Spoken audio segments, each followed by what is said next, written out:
My name is Reggie. I'm about kicking ass. I'm about taking names. And we're about making games.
We like games with big stars and big explosions.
And we like games so scary, they keep you up at night.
It is game time. It's a new day for me, and a new day for Nintendo. So let's get a couple things straight right off the bat.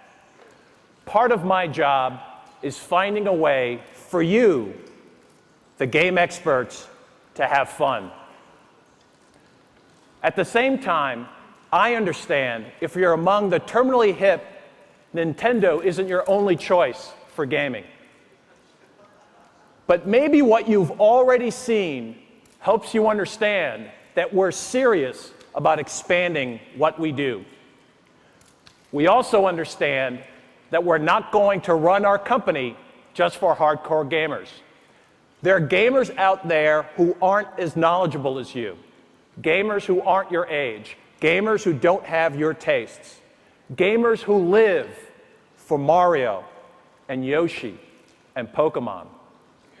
It's my job, it's Nintendo's job, to make sure we satisfy all the gamers and to do it better than our competition.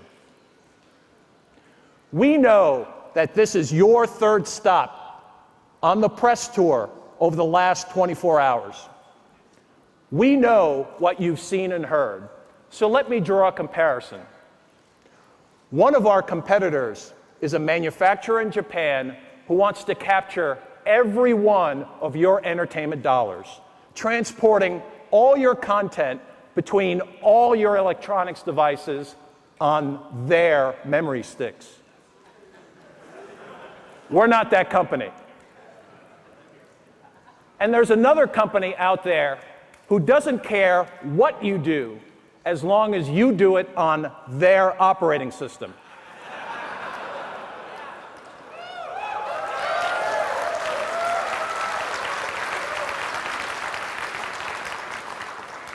We're not that company either. Over the years, I know you've heard a lot of Nintendo people say, we're all about the game. Well, guess what? We are. Whether you're talking about Donkey Kong or Tetris, Madden or Mario, Metal Gear or Resident Evil, he with the best games wins. Always been that way, always will. As this company moves forward, you're going to see more Nintendo games and different Nintendo games, and most importantly, new ways for you to relate to your games. But let me tell you one other thing. This is not a promise for what we're going to do sometime in the future. It's what we're doing right now. And if you don't realize that, listen closely. While others are talking, Nintendo is acting. Let me ask you a question. What company right now is driving category sales? If you said someone other than Nintendo, you're wrong. We have momentum, have had it since late last year. And if you don't feel it yet, you will. I'll promise you that. Now, I'd like you to welcome a guy who's been essential in building that momentum, George Harrison.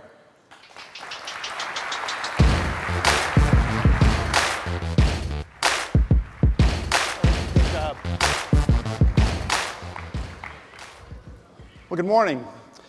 Reggie mentioned what's going on in the market right now, so let's take a look. This graph shows the industry sales, excluding Nintendo, over the last 2 quarters, compared with the previous period. Now, you don't need an MBA to realize that this really isn't a pretty picture. A full half year of negative growth. Now, let's look at what Nintendo's done in the same time periods. In the last 3 months of last year, up a whopping 21%. And in the first quarter of this year, despite the fact that we're competing with our own success, last year launching Pokemon Ruby and Sapphire, Zelda Wind Waker, and even Game Boy Advance SP, we're up another 7%. So without Nintendo, there would be no growth. On the console side, we see plenty of business yet to be done in this generation. And unlike one of our competitors, who appears anxious for this generation to end, we're intent on fully playing out our hand. It's how we've always played the game because it works. Right now, industry growth is being delivered by Nintendo, only by Nintendo. And that's because we're focused on the here and now. Here's the up-to-date scorecard on the console business.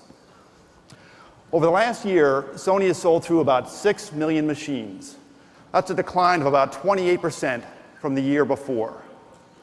Microsoft moved about 3.2 million machines, essentially flat with the previous year. During that same period, Nintendo sold through over 3.3 million units of GameCube, a jump of 41%. And yes, that is good for second place. So when you run the software equation, you get a very similar answer. Nintendo GameCube is more than holding its own. So far in 2004, we've sold more games per system than Microsoft, and we're closing in on Sony. Now, overall, the three systems combined have sold about 38 million units in this generation. And we believe that the potential for this generation is more than 55 million units. That means there are almost 20 million units still to be sold. And you have to ask yourself, what will sell them? Well, this is the fourth system that Nintendo has introduced and managed to the back half of a console cycle. And we've learned that success here always relies on the same three things. First, we've all burned through the hardcore early adopters, the gamers who want the most extreme challenges. They want them to occupy them for weeks or days at a time. The late adopters want something else. They want pure entertainment, entertainment that's easy to get into, and often just for a quick burst of time. And second, they want familiarity. They want names and characters from past generations that they're comfortable with. And finally, and most importantly, they want value. They're hunting for bargains. Major play for minor pay. Now, any of these three factors can win the market share in the back half of a console cycle. But if you've got all three going for you, this is what you get. We dropped the Nintendo GameCube price in late September. After 30 days, sales were up 50% over the same period in the previous year. After 60 days, they were up 58%. And counting through the holidays, even though we had already begun to run out of inventory, we sold more than 73% more GameCubes than we did in the prior year. Now, this chart does two things. First, it shows you why Nintendo is driving growth for the industry. And at the same time, it sets the bar for sales performance from our console competitors. Can those competitors grow 73% in their first 90 days after a price drop? Well, we'll see. More importantly, though, we suspect it will be quite some time until someone can match our $99 price point. The value advantage in a value-conscious market clearly remains with Nintendo. Now next, we're fully deploying the familiar franchises that are so popular with the mass market. At the top of our briefing, we showed you 3 games designed to move the souls of even the most veteran gamer. And we're intent on expanding the GameCube's appeal. But we're not going to do it by ignoring the casual players who are just in it for a little bit of fun. On the show floor tomorrow, you'll see our market movers in action. A new Donkey Kong adventure, a new Pikmin, a move for Advance Wars to GameCube, and Mario making 2 appearances in Mario Party 6 and in Paper Mario. In all, Nintendo's GameCube library will grow to more than 400 games this year. And the common factor among all of them is fun.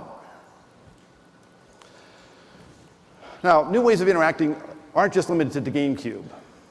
Now, as you're all aware, Pokemon has again taken the market by storm in Japan with the new Fire Red and Leaf Green editions. They sold through nearly 2.5 million copies in less than 15 weeks. But there's a brand new kind of appeal here, too. The ability to trade your Pokemon with your friends using the Game Boy Advance wireless adapter. This opens up whole new horizons for the creators. And in fact, you'll soon be seeing and playing wirelessly with more than a dozen titles. It's great software and innovation like this that have pushed every competitor out of the out of the portable game space. And 9 serious competitors have made a run at Game Boy in the past 15 years. but 9 have failed. Game Boy doesn't just lead the handheld gaming market, it owns it. The Game Boy franchise this year is also making a significant revolution because of this feature: Game Boy Advance Video. No new hardware or accessories needed to play back pre-recorded material from these small video packs. The first titles will include multiple episodes of Pokemon and others on one pack. Well, will it sell? Initial orders are already over 2 million units. You can look forward to soon to material with a decidedly older appeal, and will have significantly larger memory capacity to allow even more video playback. Well, wireless connection and video playback really widen Game Boy's appeal. But in an important sense, that appeal is already expanding. It may surprise you to learn that 1/3 of all Game Boy Advance SP users are over the age of 18. And our classic NES line, coming in June, will bump the age appeal even higher. The new limited edition classic NES hardware and 8 classic games for $19.99 are sure to be a hit with gamers over the age of 25. Now let me take a moment to talk about the newest competitor in the handheld game. There is no doubt in our minds that the PSP will have some initial appeal for exactly the demographic in this audience today. But in this election year, let me put it this way: by the time the PSP gets on the ballot next spring, more than 25 million Americans will have already voted for Game Boy Advance. Now, if you're asking whether PSP can catch Game Boy Advance, maybe we should first ask, can the PS2 catch Game Boy Advance? Since its launch in June of 2001, Game Boy Advance has sold more units than PlayStation 2 in America.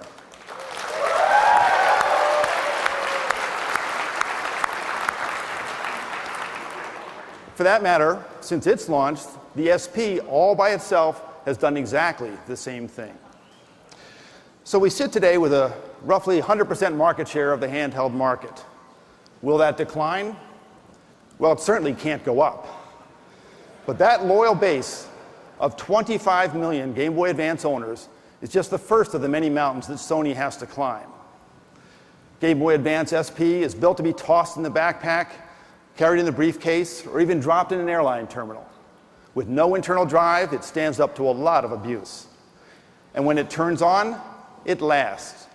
The lack of a moving media also means that the gameplay powers on. We expect our battery life to significantly outpace Sony's. So we think that's enough to be a deal breaker for really true game players.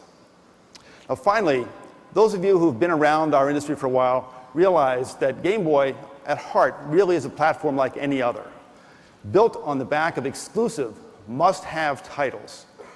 Game Boy never would have built its initial audience without the appeal of Tetris and Super Mario Land. Never would have leapfrogged into the sales stratosphere without Pokemon. These are games that launched only on Game Boy. Sony, just like Nokia and others, have to find a killer application before they can truly appeal to the mass market. So bottom line, Game Boy set an all-time record last year. We sold through more systems than any other year in our history. And now, with the wireless play and the video playback, suddenly that appeal is that much greater. In the end, though, it's still about the games. And this year, you'll see Donkey Kong Country 2, F-Zero 2, The Legend of Zelda, Mario Advance, Mario Party, and Mario Pinball, all coming to Game Boy Advance. Together, there's a heavenly array of hits for both Game Boy Advance and Nintendo GameCube. The stars truly are coming out.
What we've talked about today are can't-miss products for Nintendo GameCube and Game Boy Advance.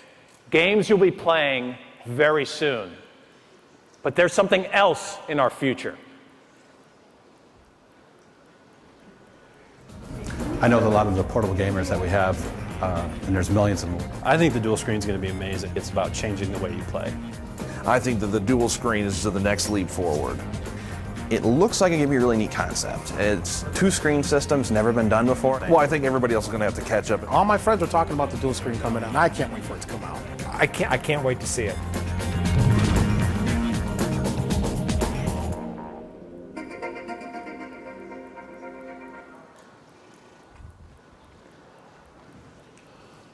Well, the wait is over. This is Nintendo DS.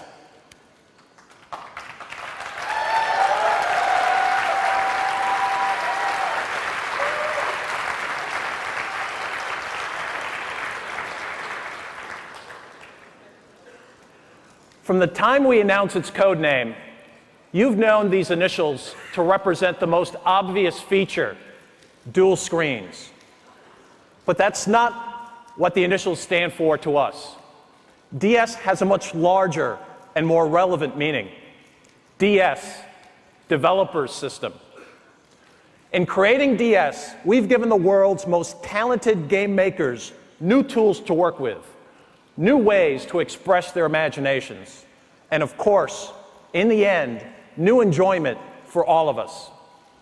The result is this: DS not only changes Nintendo, it changes our industry. You'll find Nintendo DS represents a brand new way for players to relate to their games and to each other. Listen to the experts.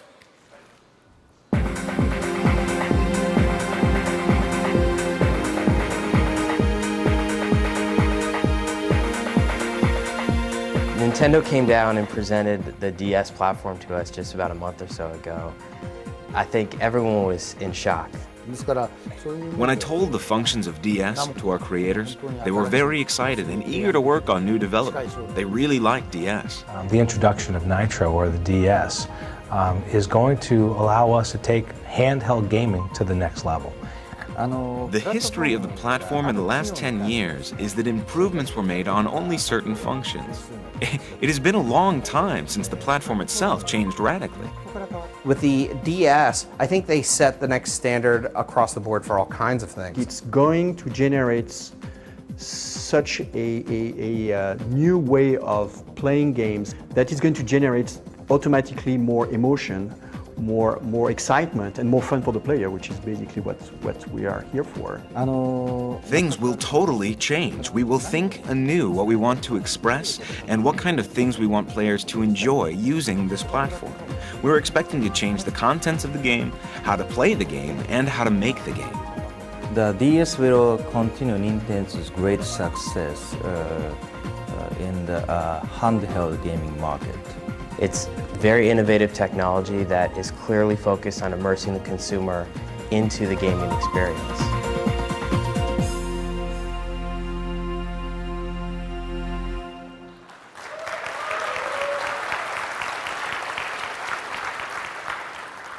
As a whole, the development community already understands what's going on here. I like to think of it like buying a car. Admit it, your left brain looks at a vehicle in terms of the numbers. What's the horsepower, the towing capacity, the 0 to 60? That's our competitor's approach. But your right brain is different. There's only one question out there. Sitting behind the wheel, where will this baby take me? In other words, do you want to go just a little bit faster down the same streets you've always driven, or down a new road to places you've never seen before? That's the difference with Nintendo DS. Let me explain how this new journey is going to happen. Up to now, most of what the world knows about DS are those two screens. Today, it's my privilege to tell you the rest of the story. But let's start with the two screens. Each is programmable in 2D or 3D. The choice is up to the game designer. This opens a wealth of options for the developers, and they're totally excited about it. The 3D quality is simply beautiful. Most of you remember how you felt the first time you saw Super Mario 64 on Nintendo 64. It was a breakthrough that took the industry by storm. But this is Nintendo DS action, playing on our new portable system, just as you'll see it on the show floor tomorrow. Isn't it exciting?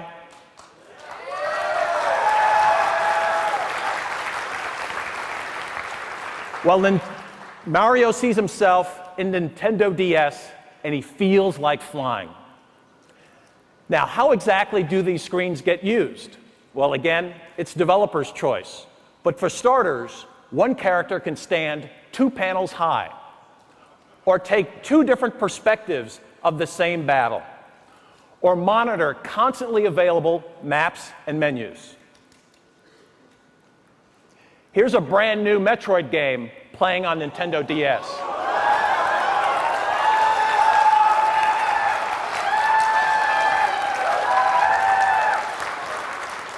The same way you'll be playing it tomorrow.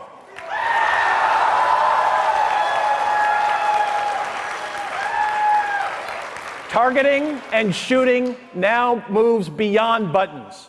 Just tap the screen where you want to fire. Metroid's missions have always been nerve-wracking, but now they're non-stop, because all of your map positioning and weapons changes are done on the fly. It's just awesome. But 2 screens are just the first of 2s that define DS. Let's move on to the next pair, 2 media bays. One accommodates DS software, easily holding games with 1 gigabit of data and well beyond. The other plays all of your favorite GBA games.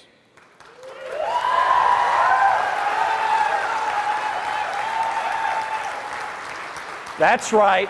Backward compatibility means an instant library of over 500 titles. And it also welcomes a host of different accessories to enrich your game experience. Next, consider the most exciting 2 for game players. 2 incredible new forms of player control. This is where the connection to your game really changes. The first is touchscreen, responding to either a stylus or to your fingertip. It's transformative.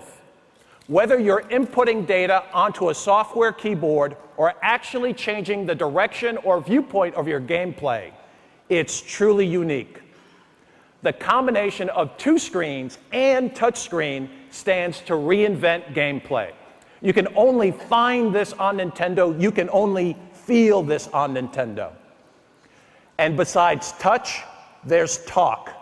The built-in microphone can be married to voice recognition programs. That means your voice, and only your voice, can control the play. Together, touch and voice opens vast new realms of game interaction. If you're looking for the future of gaming, look at the interface. Finally, my favorite 2, dual wireless capability. The first is a proprietary application that allows up to 16 people to play and communicate together. The range extends up to 100 feet. Think about different seats in an office, a lecture hall, an airplane. Who says they can't all become connected playgrounds? And with Nintendo DS, local wireless takes on a whole new definition. Specifically, imagine instant chat and draw, transmitted exactly like you created in your handwriting. Your little works of art will look the same way on other screens as they do on your own. And DS will even connect for you, springing to life from sleep mode once you're in range of someone else transmitting in group format. But what if your friend is more than a few feet away, say a few time zones away? No problem.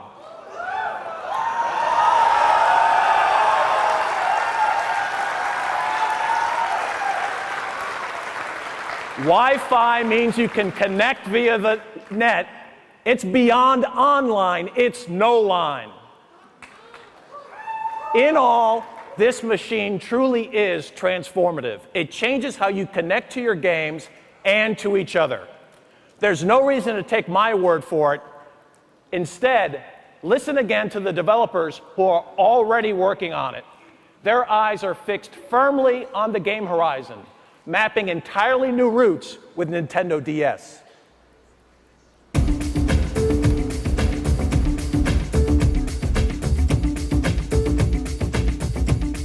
We look at the Nintendo DS as the next generation in portable gaming. It's more advanced, fully 3D. The two screens allow for a new game mechanic. I think the brighter display and I think this new memory format is really going to set the standard for how handheld devices are going to be created in the future. What I like best is the touch panels. The idea of just touching is wonderful. Yeah. It's the touch panels that make things easy. The games that took a very complicated operating system and input system may be more player-friendly by using touch panels. The function will enable us to try more interesting things. And one of the most exciting parts of playing video games is competing with your friends and your family, and to be able to compete with a live person is just ultimately the most exciting part of a product. The fact that a format like Nintendo DS supports that kind of multiplayer is tremendous because it really allows games to get to the next level. We can use 4 screens when played by 2 players, maybe even 6 screens or 8 screens. The number of screens increases rapidly, and that kind of possibility of expansion makes us excited. The developer opportunities are right now what's really driving a lot of creativity in the studios. How are we going to use the wireless? What can we do with 2 screens? What about the touch screen? That's really focusing our game designers on trying to build games in an entirely new way.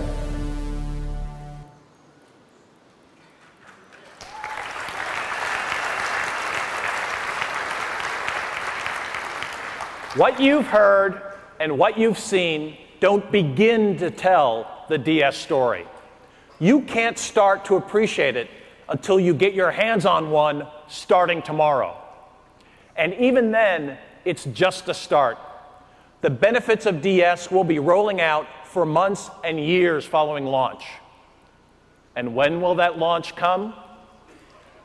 We're targeting release of Nintendo DS in both Japan and America this year.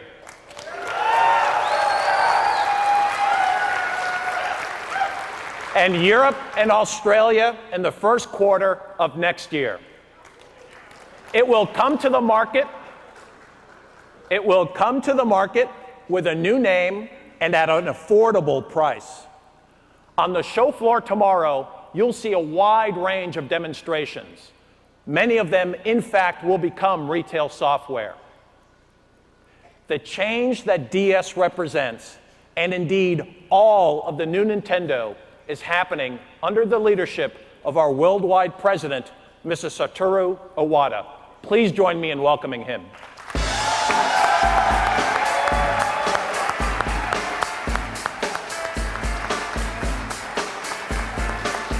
Thank you. Thank you. Nintendo was proud when we introduced the plus key switch with the NES instead of arcade joysticks.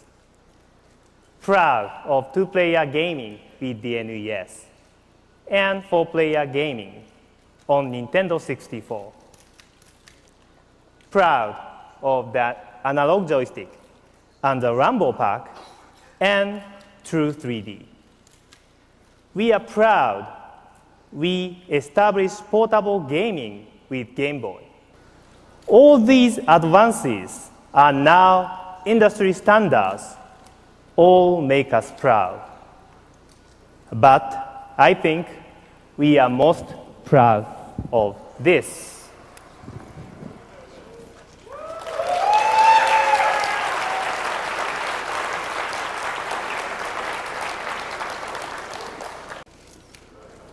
All of those innovations changed games, and so will Nintendo DS. DS is not simply new. It's not just more functions or higher specs. It is different. Of course, Nintendo DS is not the only change in our future. That same word, different, also defines our approach for our next home system. It won't simply be new. It won't simply include new technologies. Better technology is good, but technology is not enough. Today's consoles already offer fairly photorealistic expressions. Simply beefing up those graphics will not let most of us see a difference. So what should a new machine do? For both game creators and game players, new machine needs to do much more. They must offer an unprecedented play experience, something no other machine has delivered before. The definition of a new machine must be different. I want you to know that Nintendo is working on our next system, and that system will create a gaming revolution. Internal game development is underway. When the impact of the new home machine comes, our revolution will be there. I suppose I could give you a list of our technical specs. I believe you'd like that, but I won't for a simple reason. They really don't matter.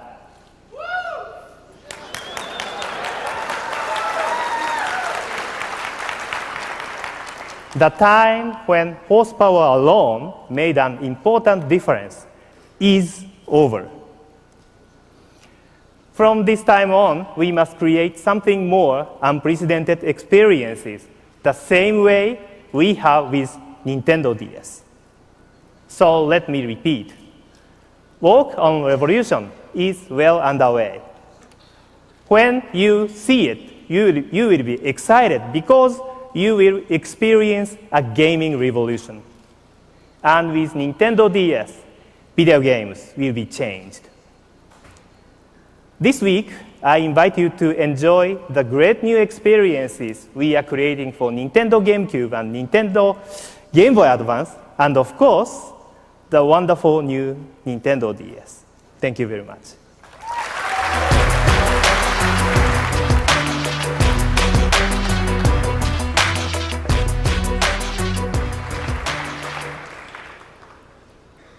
Thank you, Mr. Iwata. I hope you've all enjoyed our program this morning. But before you leave, I'd like you to step inside one more world for Nintendo GameCube.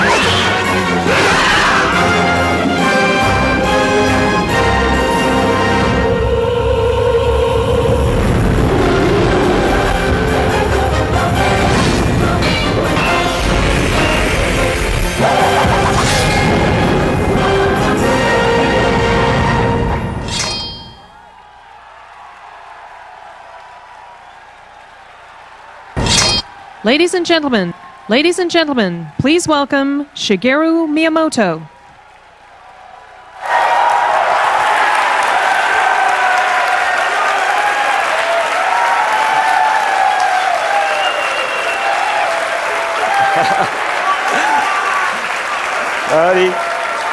I'm not Link, but I do know him.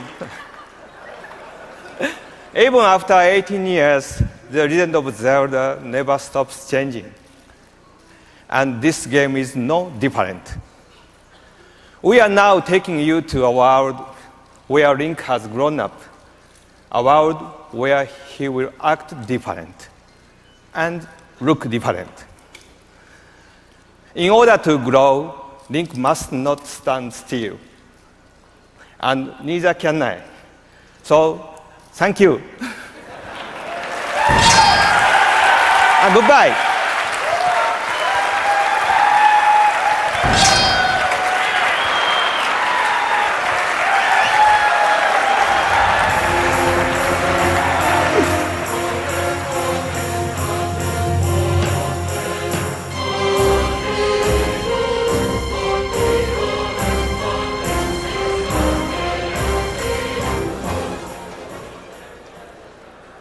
Ladies and gentlemen, I've spent my entire career marketing products to teens and 20-somethings. And I learned a long time ago, there's no BSing that audience. They want great product and they want great value. They want cutting edge and they want legendary. They want the best of the past and they demand what's absolutely right now. Nintendo is delivering all of that. Zelda, Capcom's Resident Evil, Pokemon, Mario, and Nintendo DS all boost the momentum we're carrying into this E3 through the rest of this year and well beyond. We're giving players what they want for both GameCube and Game Boy Advance, and they're rewarding us with more market share. Funny how that works. As you've seen, Nintendo DS is not standing still. As a 10th serious competitor decides to make a run at Game Boy, DS raises the bar on portable gaming before they even get started. Nintendo DS is a third way to play. It defines its own category. It reinvents portable entertainment, and so will Nintendo's revolution. I hope if we've done anything, it's to show you that this is a new day for Nintendo. We remain all about the game, all about the gamer, or in other words, all about you. Thank you and enjoy the show.